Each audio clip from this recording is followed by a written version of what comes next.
नमस्कार. आज मला बनवायचे होते साबुदाणा वडे. त्यासाठी एक उकडलेला बटाटा घेतला, चांगला मॅश करून घेतला आणि त्याचबरोबर भिजवलेला साबुदाणा होता तो साबुदाणा त्यामध्ये मिक्स केला.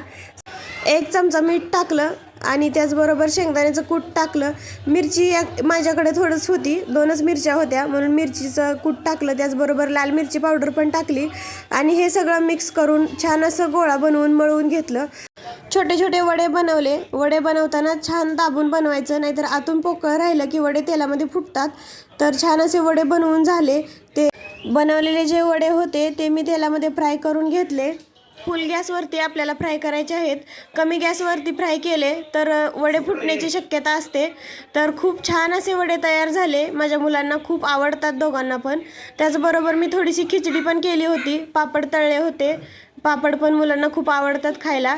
आमच्याकडे उपवास करणारी मी एकटीच असते, पण उपवासाचे पदार्थ खाणारे मात्र सगळे असतात. सगळ्यांनाच उपवासाचे पदार्थ खूप आवडतात. व्हिडिओ आवडला तर लाईक करा. Bye bye.